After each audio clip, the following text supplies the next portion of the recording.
Now see, something happened to me.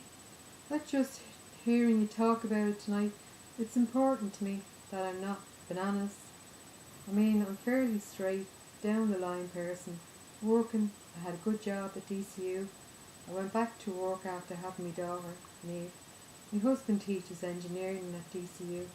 We had Neve in 1988, and I went back to work when she was 5, when she started school. And we leave her with Daniel's parents, my husband's parents. His mother always picked her up from school, and I collect her after work. And last year, she was dying to learn how to swim. And the school had a thing. They'd take the class down to the CRC in Clontarf on Wednesdays. She was learning very well, no problem, loved the water. She couldn't wait for Wednesdays and swimming. Daniel used to take her to the pool on Saturdays and everything. But for such a bright, outgoing, happy girl, she was she had a problem sleeping at night. She was afraid of the dark. She never wanted you to leave the room. One of us would have to lie there with her until she went off.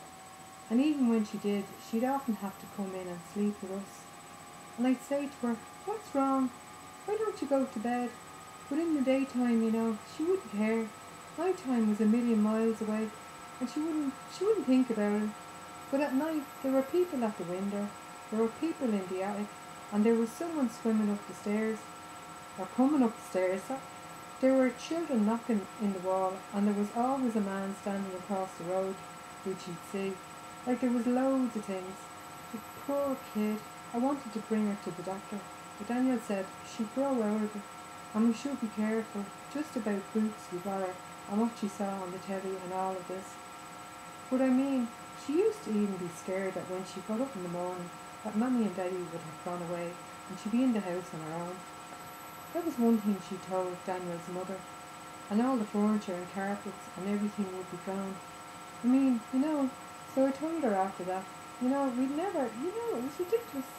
And if she was worried at all during the day to ring me, and I'd come and get her, and there was nothing to worry about. And she knew our number. She was very good at learning numbers off and everything. She knew ours and her nana's and mine at work. She knew them all. But then in March last year, the school had a sponsored swim, and the kids were going to swim at length of the pool. And I promised I was going to watch her. But I was late out of work, and I was going to be in time to meet her afterwards.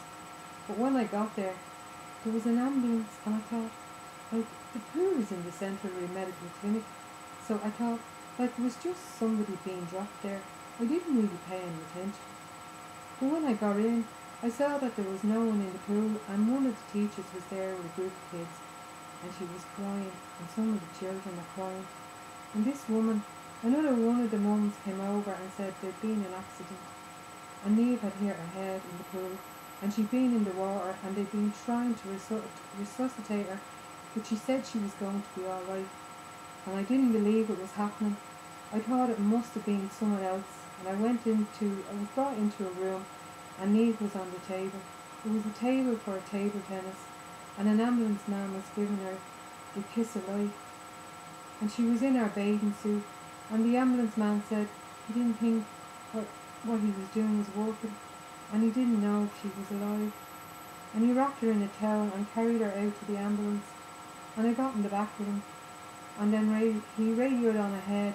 They were going to put her on a machine in Beaumont and try to revive her there. But the ambulance man knew, I think he knew, she wasn't breathing, and he just knew, and he said if I wanted to say goodbye to her in the ambulance, in case I didn't get a chance at the hospital. I gave her a little hug. She was freezing cold, and I told her Mummy loved her very much. She just looked asleep, but her lips were gone blue, and she was dead. And it happened so fast, just a few minutes, and I don't think I have to tell you how hard it was, between me and Daniel as well. It didn't seem real. At the funeral, I just thought I could go and lift her out of the coffin, and that would be the end of it. I think Daniel, I don't know if he actually blamed me. There was nothing I could do. But he was very busy in his job, just keeping himself to himself. But I was more, I just didn't really know what I was doing. Just walking around, wanting to do nothing, sitting in the house with Daniel's mother, fussing around the place. Just months of that. Not really talking about it, like. But then one morning I was in bed. Daniel had gone to work. I usually lay there for a few hours, trying to stay asleep. Really, I suppose. And the phone rang, and I just left it. I wasn't going to get it, and it rang for a long time. Eventually it stopped, and I was dropping off again. But then it started ringing again for a long time. So I thought it must have been Daniel trying to get me, someone who knew I was there. So I went down and answered it, and the line was very faint. It was like a cross line. There were voices, but I couldn't hear what they were saying. And then I heard Neve. She said, "Mommy." And I just said, "Yes." And then she said, she wanted me to come and collect her. I mean, I wasn't sure whether this was a dream or her leaving us had been a dream. I just said, "Where are you?" And she said she thought she was at Nana's in the bedroom, but Nana wasn't there and she was scared. There were children knocking in the walls and she was standing across the road and he was looking up and he was going to cross the road.